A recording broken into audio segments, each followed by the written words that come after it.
Welcome to today's show. We've got a good one for you. More breaking news about the second attempted assassination Trump on Donald Trump. This is big. This is stuff that, we didn't think we'd ever see in America in an election year, but this is happening. But we have newly released details about the location, the steps that the would-be assassin took to get to where he was at when the sniper saw him. What happened and transpired after, and also what's also happened today at the courthouse. We also have updated news on the court proceedings, his fines, how long he could serve in prison. This is huge and should send a message. Don't do this. This is not America. This is not what we stand for. We cannot get into this. This is not who America is. This is not what that flag represents. We also got updated news on Kamala Harris and she is now campaigning to offer a fast-track citizenship to the 11 million illegals in the country, to offer them housing assistance, free cell phones, free internet, free food stamps, free Medicare. Why not just, she's pretty much paying for their entire expenses. And it's official. The debate moderators at ABC News conspired with the Harris campaign on the entire debate for her to win. They effectively cheated to help her win against Trump. Whistleblowers and the moderators themselves have revealed the truth. Thank you to everybody that's watching. Thank you so much to all of our subscribers. If you're not subscribed, please hit that subscribe button so we can serve you every day with the top news. And just want to say thank you to everybody that blesses me and my family with a super chat donation. We are so thankful that y'all would do that for us and give us that donation. We just want to serve you every day. Thank you to all of our new members of the True Life News community. Links are in the description. It's less than $1 per month, and we're going to do some good with this channel. But let's get right into this. Appreciate everybody in the chat. We've got some crazy news today, y'all. Check this out. Kaylee, Ryan Ruth walked into that federal courtroom this morning smiling, shackled by his hands and feet. He was even seen laughing while speaking to his court-appointed attorney. Now, the judge presented two different charges: possession of a firearm by a convicted felon and a possession of a firearm with an obliterated serial number. Combined, the judge says he could face 20 years in prison and $500,000 in fines. 20 years in prison, $500,000 in fines. Fox is told additional federal charges are possible, but we understand that these charges presented today will keep him in jail. Now, Ruth told the judge that he only makes about $3,000 a month with no assets other than 2 trucks in Hawaii. The sheriff said yesterday when Ruth was arrested, his demeanor was perplexing. And that continued today in the courtroom when he was smiling and laughing. Made the stop and then at gunpoint ordered him out of the vehicle. He complied. His demeanor was perplexing in some way, despite the fact that we had numerous people out with rifles, uniformed personnel, a helicopter. And we are just getting our hands on the affidavit, and a couple of things stood out to me. It said he was driving a car with stolen plates. Of course, he fled the scene, and officers were able to pull him over and arrest him on I-95. And then also, Ruth's mobile phone was detected in the area at 2 a.m., so the night before this happened, until 1:30 p.m. in the afternoon. Now, Ruth is being held in the Palm Beach County Jail, and he is expected in court for his next appearance on Monday, September 23rd. So what you just heard there is that he was actually there the night before, and he was scouting it out. What you're about to hear in a little bit is going to blow your mind, because I've got Dan Bongino who's going to reveal some things that it's not good. The one thing that they said was that this was a random event. This was that they decided to go golfing, and usually when this happens, nobody knows unless somebody is leaking. But check out, this is a little bit more details on the area. Check this out. Former President Trump is safe today after a second assassination attempt here at Trump International Golf Course. Now, as you can see, this is still a very active crime scene. I do want to point out the shrubbery that lines this golf. Law enforcement say a gunman made his way through it. Secret Service saw a rifle pointed out of a chain link fence along the golf course, and that's when shots were fired. Former President Trump was on one hole behind Secret Service when this happened. Trump was taken to safety away in a golf cart quickly. The man has been identified as 58-year-old Ryan Ralph from Hawaii. A witness saw him jump out of the bushes and get into a black Nissan. Police were able to pull him over on I-95. Look at that chopper. That's huge. So they found out they've already scrubbed his social media off of the internet. Hey, Kimberly, thank you so much for the super chat. Thank you so much for blessing us. Everybody show Kimberly some love in the chat, y'all.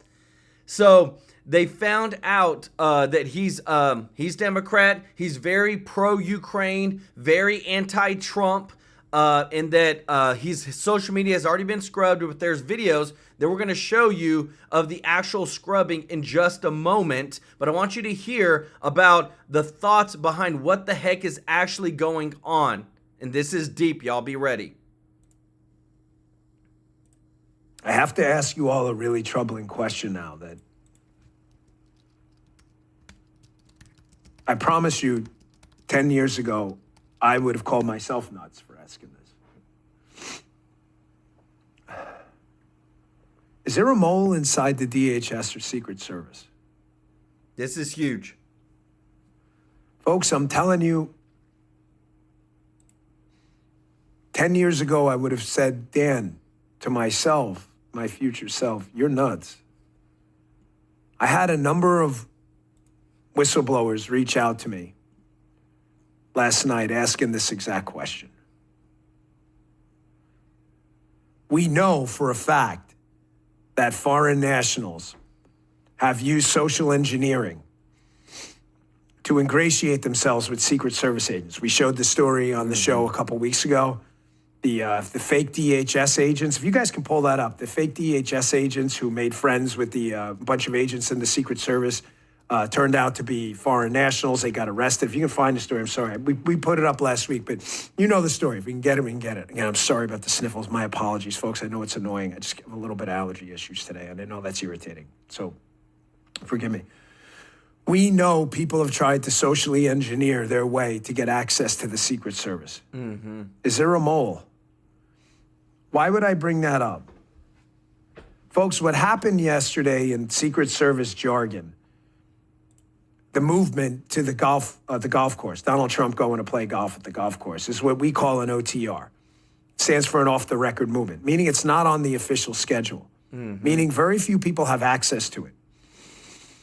What makes me even more curious about what happened yesterday is apparently the decision to golf was made the last minute, meaning there were probably, when the decision was made, less than 10 people who knew about it. Wow. How'd this guy know how to set up there? Folks, this alleged shooter is not from here.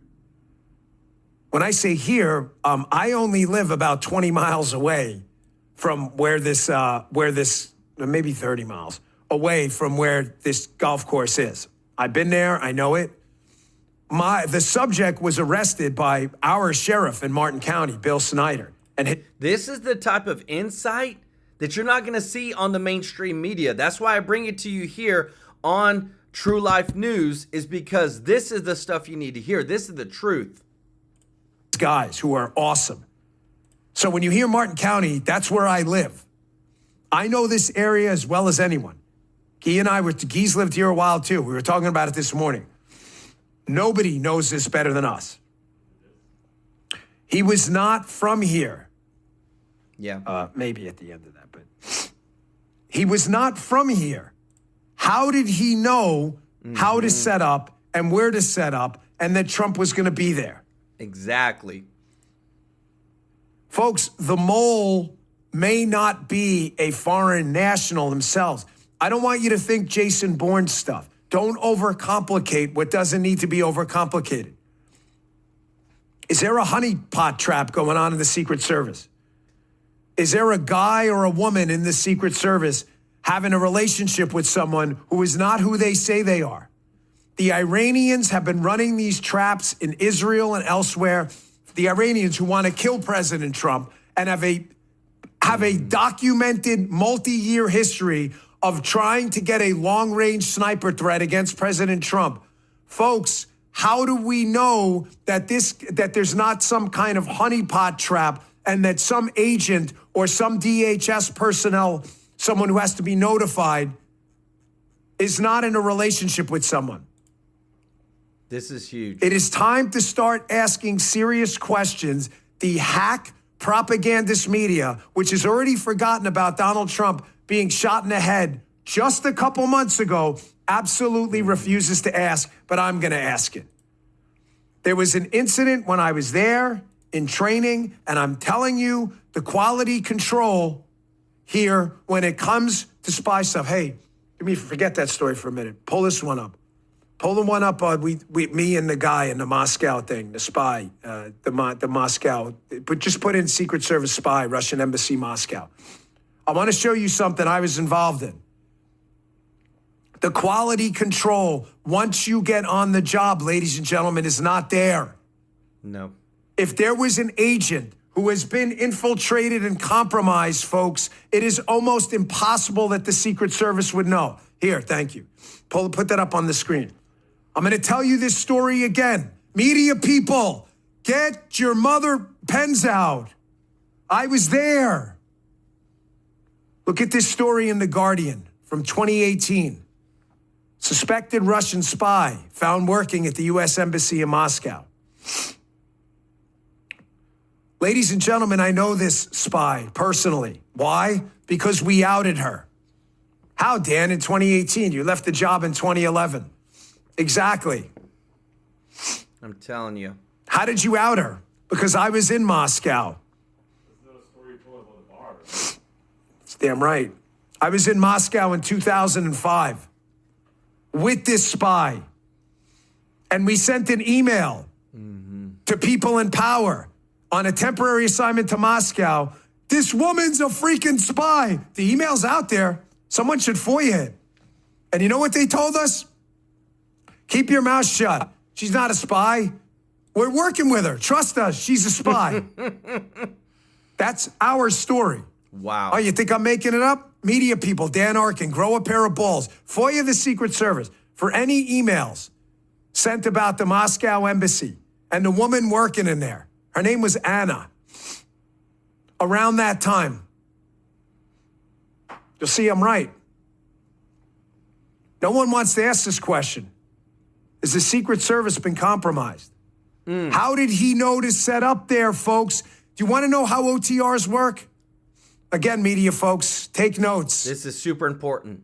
The way an off-the-record movement works is there are very few people who are read in on the program.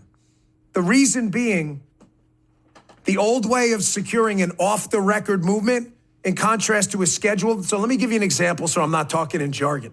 A Trump rally with 10,000 people is going to be a scheduled on-the-record movement. The security plan is going to be different for that. If, say, the president wanted to stop at a lemonade stand on the way back and buy some lemonade for a photo op, that's called an OTR. It's not on the schedule. They usually flip the script last minute. OTRs can be really dangerous off-the-record movements because there's almost never as much security there. Now, why do we let them do it then? Because, as I've said to you 1,000 times on this show over the course of 10 years, the logic behind an off-the-record movement is if we didn't know we were going there, then the jackal doesn't know either. Yeah. The jackal's always a Secret Service jargon term for the assassin from the movie you know about, right? However, here's the problem now. The OTR security plan, which is lighter than an on-the-record movement security plan, it's time to throw that out. You know why? 10, 15 years ago, Twitter wasn't as popular. These things weren't as popular. Cell phones didn't have these special mega... Hey, how many of y'all think that Dan Bongino needs to run the Secret Service or the FBI if Trump wins? Let me know your thoughts in the comments. Because this dude, I'm telling you, I would rather have him running everything pertaining to security service than anybody else I know. Zoom-ins that are better than regular cameras. Now, President Trump goes to golf. Within seconds, the whole world knows. OTRs, the security, pardon my language. And you know what the Secret Service is going to say? Instead of evolving their OTR, off the record movement security plan, this whole golf course should have been shut down, period. You know what they're going to say to management? Well, that's the way we've always done it. And it failed. We used to build cars a certain way too, with thin tires and spokes and everything. And we figured out that was a really uncomfortable ride. Did you know that? People evolve. The Secret Service doesn't. So having said that the OTR, off the records, let me give you the pros and the cons so I give you both sides as a former agent and an analyst in the media now who actually does reporting work, okay? Someone's calling me from No Caller ID. Can only imagine who this is. No Caller ID is always serious. I'm serious right now. Can I see it? Look. Whoever it is, stop calling me because I know what it's about. And no, I'm not going to shut up.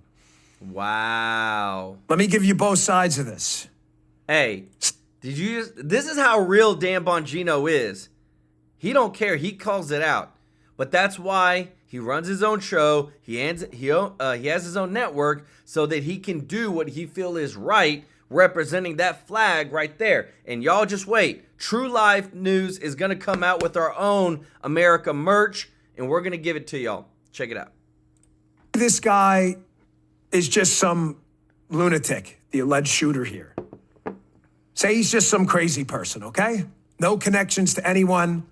I'm not telling you I believe that, but I have to fairly and objectively give you both sides. How did he know to get there? Well, like what I just said, that's why I set it up that way. Given the ubiquitous nature of social media, off-the-record movements really aren't off the record anymore. Anyone who saw Donald Trump's motorcade leave Mar-a-Lago only had to be doing some basic pre-op surveillance. And by the time he got to hole 6, if you saw him make a right and a couple lefts, you can pretty much assume he was going to golf on the weekends. I'm not telling you, I'm just giving you both sides. So hear me out. This is what smart people do, unlike liberals. We use reason. He could have figured it out based on just a few terms with a minimal amount of pre-operation surveillance, and that may be why he set up at that hole. When he set up at the hole, at the 5th and 6th hole, that's right at Congress, and I think Summit over there, I'm very familiar with it. It may have just been that he's been sitting there doing pre-op surveillance for a while and got lucky on the weekend figuring he was going to go. Remember, they said that they tracked his phone. His phone was there the night before, all the way till the time that it started. So somehow he's been waiting. He knew. Folks, I'm leaning towards that not being the explanation anymore at this point. I'm going to tell you why.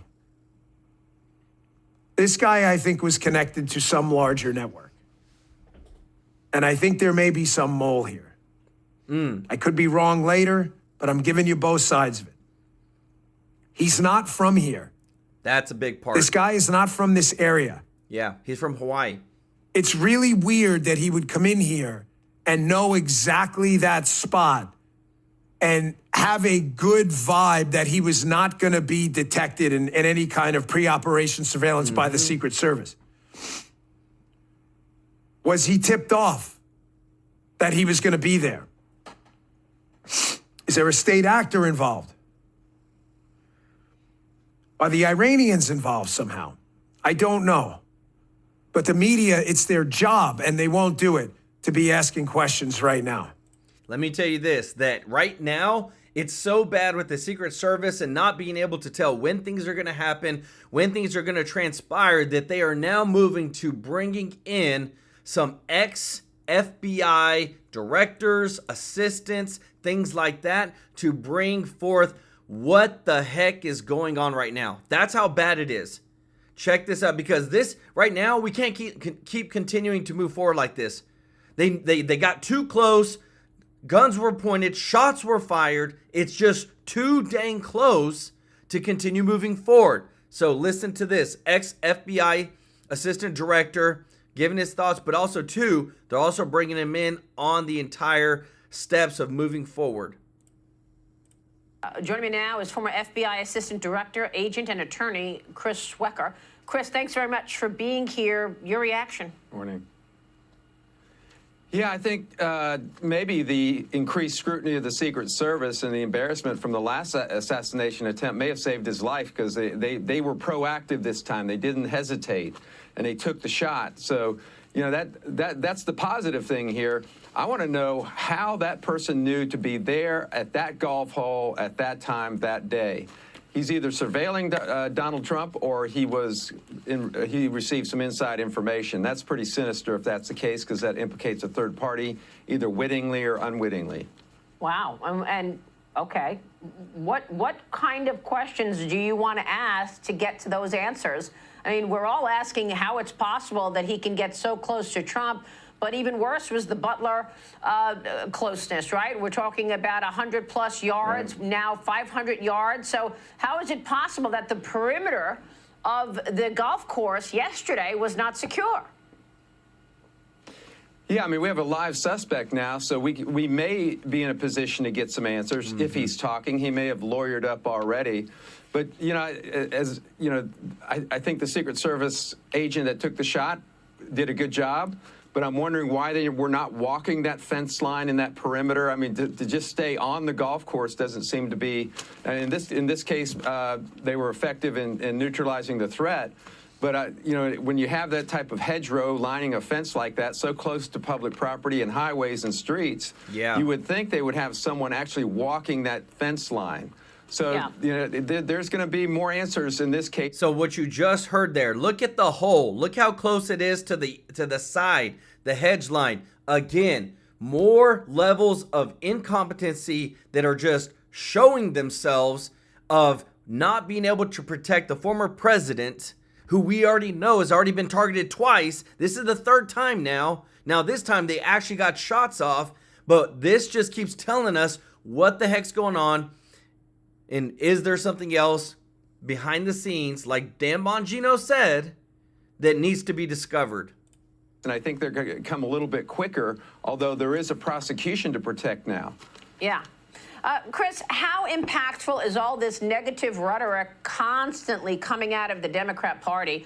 Miranda Devine from the New York Post this morning writes, reckless rhetoric from Democrats and the media are to blame for the second Trump assassination attempt. Yesterday, an hour after this second assassination attempt, Democrat House Minority Leader Hakeem Jeffries says, quote, we must stop MAGA Republicans, okay? We must stop them. He makes this declaration an hour after the former president survived this second assassination attempt. And then there's the Federalist. The Federalist writes, after the first assassination attempt, President Biden said to lower the temperature. That's exactly what they did not do. No, not at all. After that, we had a ton of smears against Trump, calling him the next Hitler, a threat to democracy, primary spreader of fascism, and an existential danger to the nation from Democrats, Chris. Yeah, they always say they're going to be less decisive and less inflammatory, and then they go right out and make statements like that. This guy, this wingnut, is a prime example of what this rhetoric brings about. There are too many unstable people out there who will latch on to this and do what we've seen in the last two assassination attempts. This guy was posting things that was almost quoting Democratic talking points in this heated rhetoric that's been spewing out the last couple of years. So it's no surprise that there are people like this out there who will take action. And this guy, you know, I think he planned on taking a pretty close-up shot the way he was set up. Well, I mean, you know, if Trump had walked past him, he would have taken him out completely. I mean, this is all luck, right? Luck that it just grazed his ear the last time. Luck that he didn't walk a certain way.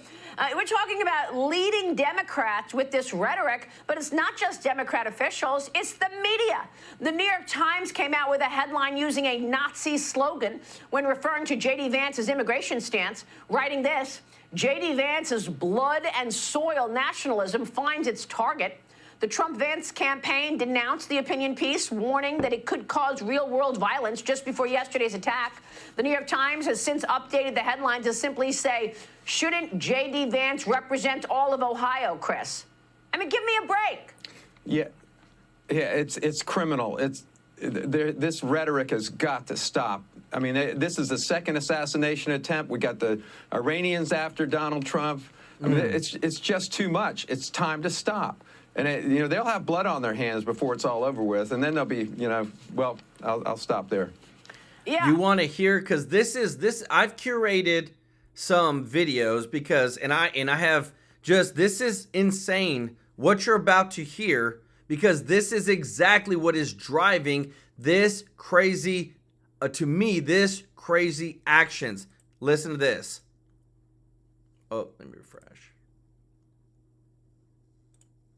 You take on the intelligence community, they have 6 ways from Sunday at getting back at you. This is from Chuck Schumer, the leader of the Senate. If you take on the intelligence community, the CIA, the FBI, they have 6 ways to get back at you. What has Donald Trump done? Listen to this. It's just unquestionable at this point that man cannot see public office again. He is not only unfit, he is destructive to our democracy, and he has to be eliminated. Did you hear that? Not beaten, not defeated, eliminated means to remove, to delete, to take out. This type of rhetoric coming from MSNBC and a lot of these places, that's not good. Let's listen to this. So it's going to be up to us on January 6, 2025 to tell the rampaging Trump mobs that he's disqualified. And then we need bodyguards for everybody in Civil War conditions, all because the 9 justices, not all of them, but these justices who have not many cases to look at every year, not that much work to do, a huge staff, great protection, simply do not want to do their job. So this guy just said, even if Donald Trump wins, we're still not going to let him be president. We're still going to try to invoke the 14th Amendment on him, and we're still going to try to keep him out of office. And then listen to this. Are you confident? Are you confident that there will be a peaceful transfer of power in January 2025? If Trump wins, no, I'm not confident at all. If Trump wins, there will not be a peaceful transfer of power. And then it just goes on to say this, that there's some people that are coming out, and thank God they bring some reasonable voices on, like CNN, to for that crowd, the people that watch only CNN, to hear Rhetoric is on both sides. It's coming from the right, it's coming from the left. The rhetoric, they have tried to kill this man twice, okay? He got shot in the ear, and this guy was sitting up shop outside of a golf course to try to kill him this weekend. And I know after something like this happens, it's very fashionable to, talk about rhetoric on both sides. Donald Trump is the target, okay? He's the current target, and it's happening, and it's happened again. And honestly, we have to have a conversation about elections.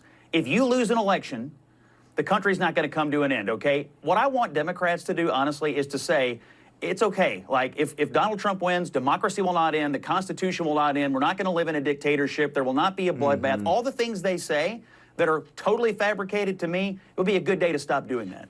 The most important thing that could possibly happen, in my opinion, is for everybody to agree, especially Democrats, that the country is not going to be irreparably damaged if Democrats lose, that the Constitution is not going to go away, democracy is not going to come to an end, there will be no bloodbath, there will be no dictatorship on day one, which they all say all day long on this network and others.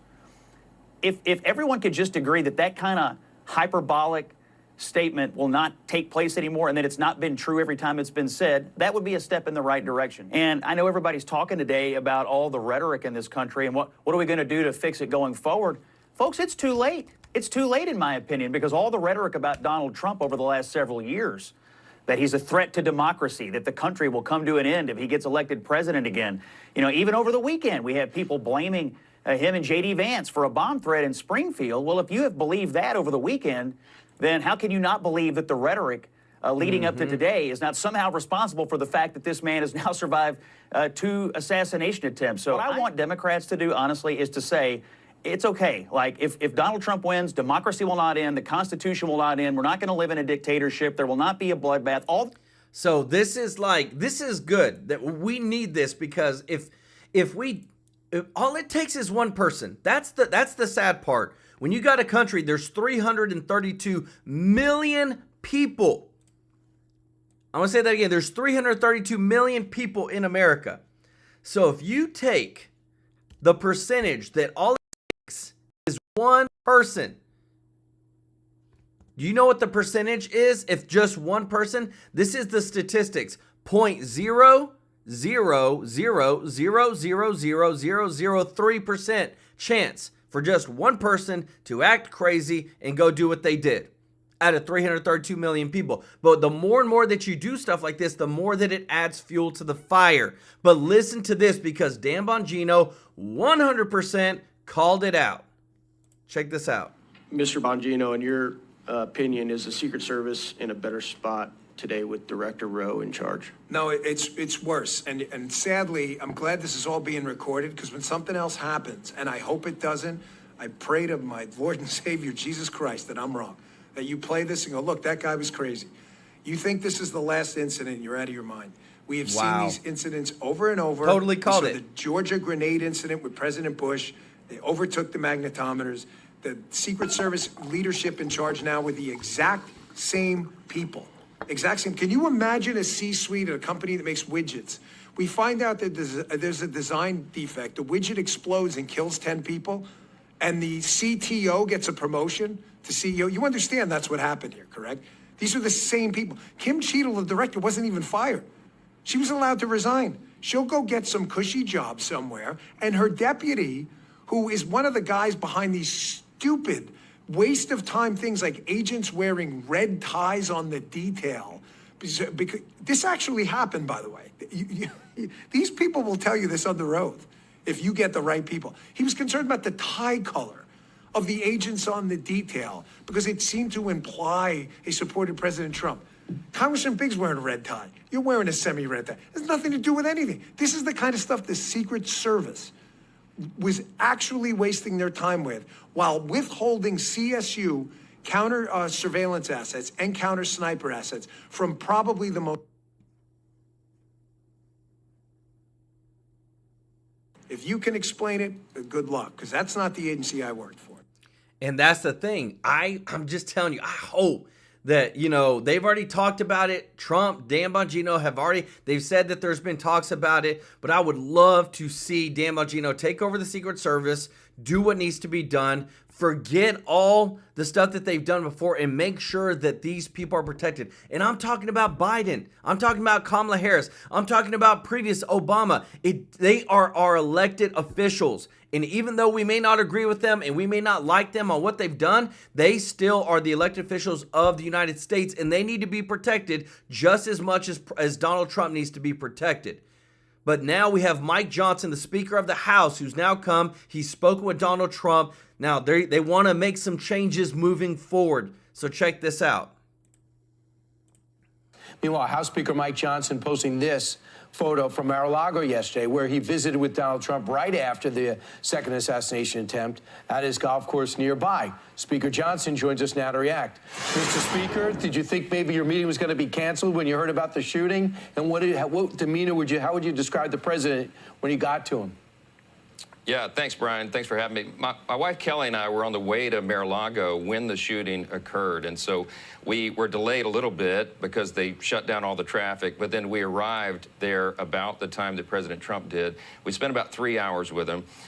He was in very good spirits, as you might expect. That's who he is. He's so resilient, and we were really grateful to see him. I said this, and we'll all be talking about this for quite some time. There's no leader in the history of America that has been so attacked and has remained so strong and so resilient. He's one of a kind. He is not going to stop fighting for the American people, and it was really encouraging for us to sit and visit with him right after that happened. Mr. Speaker, I know your faith is very important to you, and after the first assassination attempt, what was it, 65 days ago, Donald Trump said it was providential, that he happened to turn his head at the right moment and look at that board, which normally he plays at the end of his rallies. But he said he felt like God was with him during that. Was he mentioning anything like that? I mean, this is the second time someone has tried to take his life. Man, that has to be it gets me pretty going. jarring. Like my heart, It is. It's a remarkable thing, and Kelly and I spoke with him at great length about that because it is something that no one can deny. God has spared his life twice now. And I told him that it reminded me of the bulletproof George Washington, our first president, who evaded being shot when he was an Army colonel, the famous incident in the French and Indian War, where they all took shots at him and bullet holes went through his jacket and it didn't take him down. That event took place, ironically, less than 50 miles from where President Trump was shot on the stage in Butler, Pennsylvania. These things aren't accidents. It's not luck. I believe it's providence, and we talked about that. It's a remarkable thing. It would move any man's heart. I think it's moved the president's, and it's just something he's processing right now. Yeah, Mr. Speaker, it is interesting, you know, because he is not just the nominee for the Republican Party, but also a former president. The reality is former presidents don't have the same kind of security bubble that current presidents do. You know, Jimmy Carter, you got to figure he does not have as big a bubble as the current president, nor does Barack Obama. They've got protection, but nonetheless, he is the nominee. He is a former president. He is in need of more security. Yeah. He is. That's very well said. And, you know, you saw him compliment online yesterday the Secret Service that are protecting him now. I got a briefing from the acting director of the Secret Service, Ron Rowe, within 90 minutes of the event. I was actually sitting with President Trump when he called. We listened to that in detail.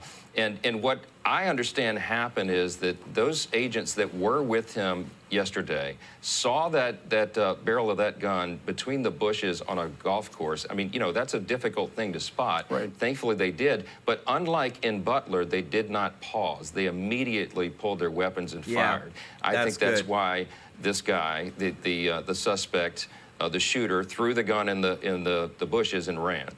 Had they not been there, had they not acted so quickly and so decisively, he could have taken more shots. A different conversation today. President Trump needs the most coverage of anyone. He's the most attacked. He's the most threatened, even probably more than when he was in the Oval Office. So we are demanding in the House that he have every asset available, and we will make more available if necessary. I don't think it's a funding issue.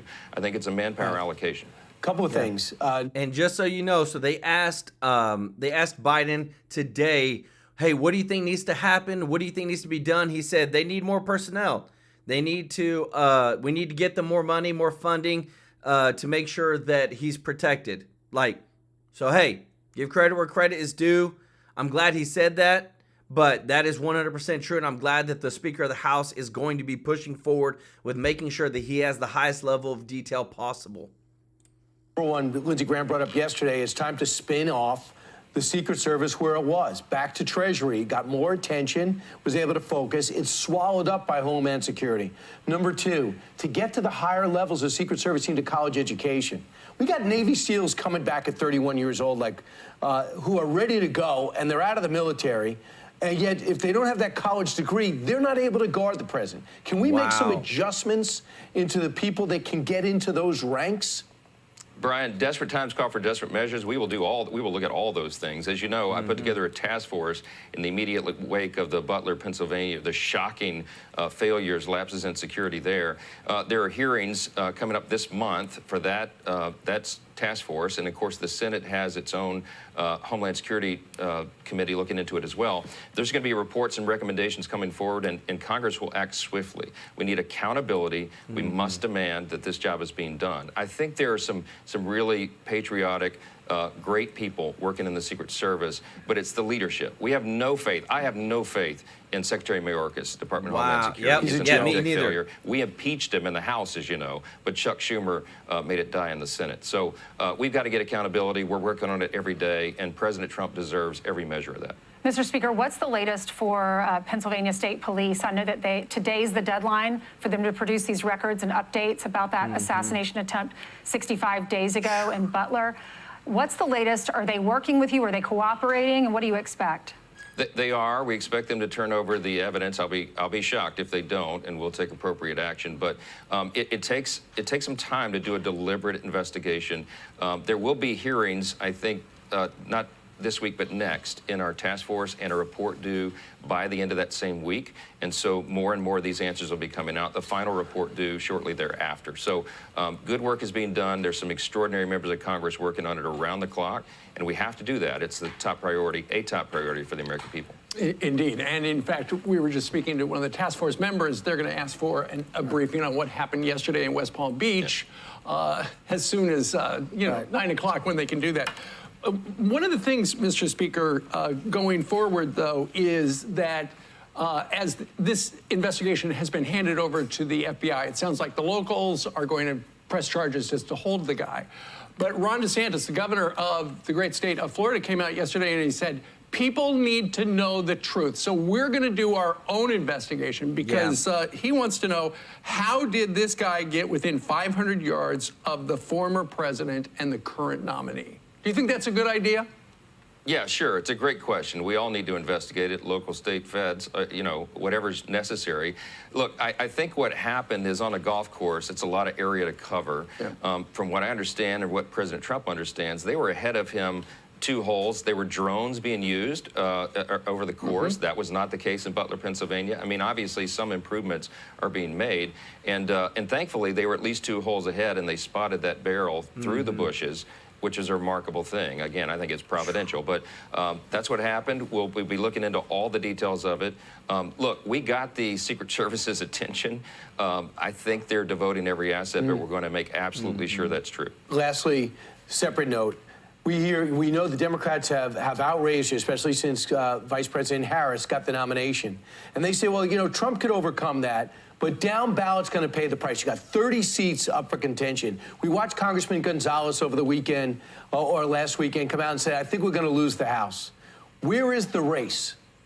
Don't buy it. We're doing very well. I'm very bullish about November. I've been traveling the country nonstop so far, done campaign events in over 204 cities in 40 states now. I can hardly keep track. But everywhere we go, there's an energy on the ground. We are going to win the House and the Senate, and Donald Trump is going back to the White House. But we need everybody to stay involved. We got to make it too big to rig, as President Trump says. He and I talked about that at length yesterday as well. We're very bullish. I'm convinced we're going to grow the House majority. The Senate, it will come back to our control.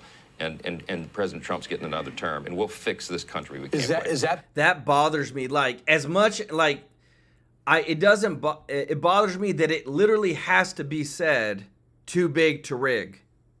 Like, what comes because of that?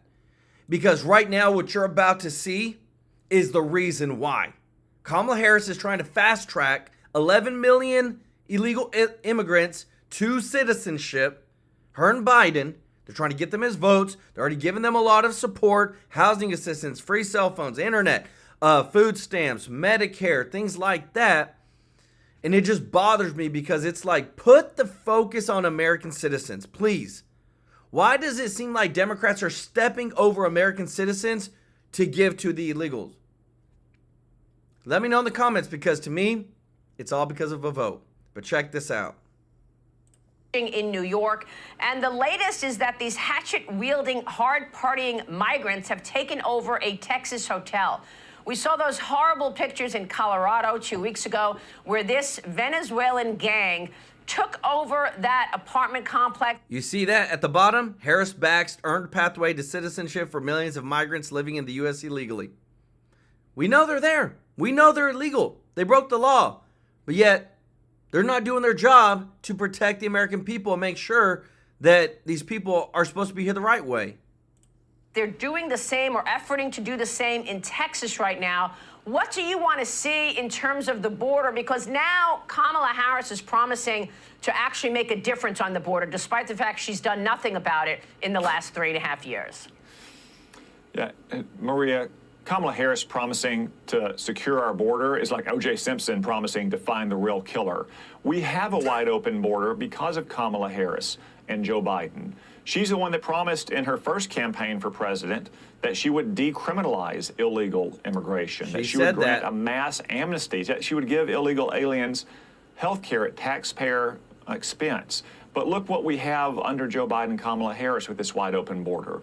We have gang warfare breaking out in cities across America, foreign gangs taking over apartment complexes or hotels or threatening to do so. Many Americans are aware of the murderous rampage of the Salvadoran gang MS-13. In El Salvador, they've actually gotten control of that gang under President Bukele because he's cracked down on it. Yet Joe Biden and Kamala Harris have allowed them to rampage across the United States. And now you have other gangs from places like Venezuela that some law enforcement authorities are like MS-13 on steroids. What President Trump will do, again, is exactly what he did in his first term. He will close the border, he will crack down on illegal alien crime, and he will begin to deport the millions of illegal aliens that Kamala Harris and Joe Biden let into this country. You know, unfortunately, we're not seeing these stories in the mainstream media, and this is very disappointing and destructive. Kamala Harris chose ABC for an interview, and they edited down her word salad answers to make it appear quite concise. Why is it that we're not getting the true story of the status of this country on the mainstream media?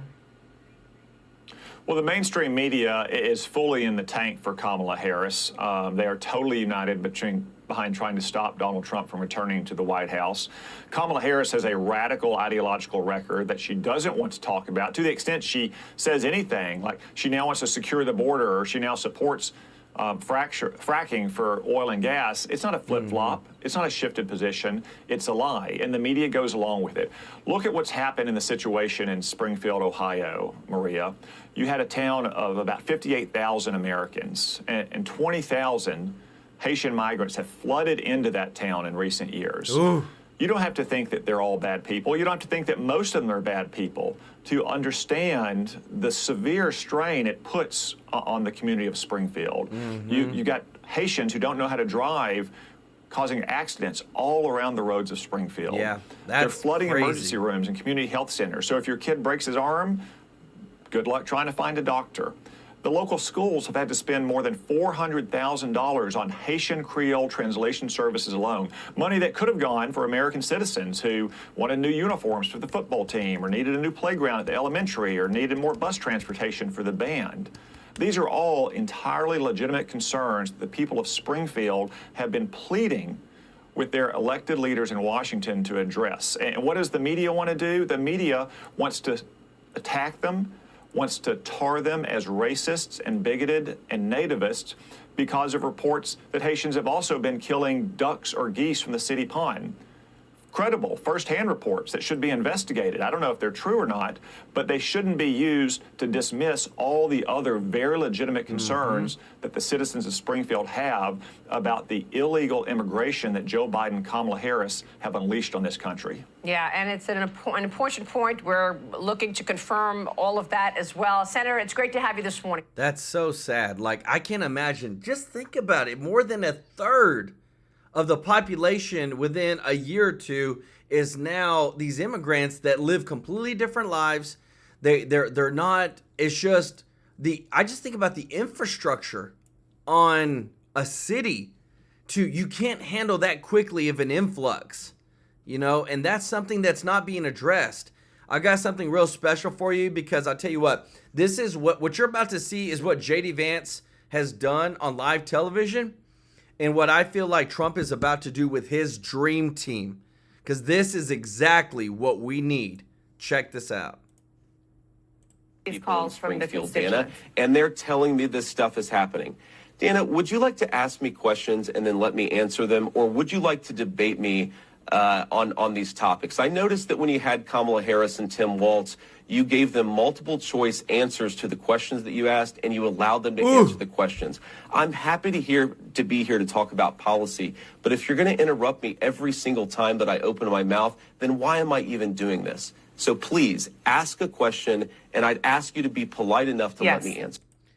Hey, that's how bad it is, though. You got to call them out on live TV, because if you don't, then you end up just getting into a spot where they're just bulldozing and you can't even say anything. And that's where we're at right now in our politics, unfortunately. Just want to say thank you to everybody that's watching. If you're not subscribed, please consider hitting that subscribe button. We want to serve you every day with the top news. And thank you to everybody that has blessed us with a super chat donation to the channel. Thank you so much, Kimberly, for that. Everybody show some Kimberly some love in the chat, but also too, just want to remind everybody about what we're trying to do with this channel. We want it to be more than just reporting the news. We have a link in the description to join the True Life News community. It's less than $1 per month, and we want to take that money and go do some good in this world. We want to video it, and we want to put it on this channel and show you that this channel is more than just reporting news. And our goal is to get to 10,000 members, and we want to do this because, to me, there's so much crazy in this world. We need to do some good. I appreciate every single person that's watching, every single member of the channel. Me and my family are so grateful that you support us every single day, and I wish that more politicians would say what I'm about to say. I'm here to serve you. I don't have this channel without you. This True Life News doesn't exist without you. And so that's why we're going to continue busting our butt every single day, pulling the best news from everywhere to give you the full scope of the breaking news that's actually happening. Show you stuff that you won't see on mainstream media and make sure that you're informed. We love every single one of y'all. Appreciate your support, and we'll see you in the next one. Take care. Bye-bye.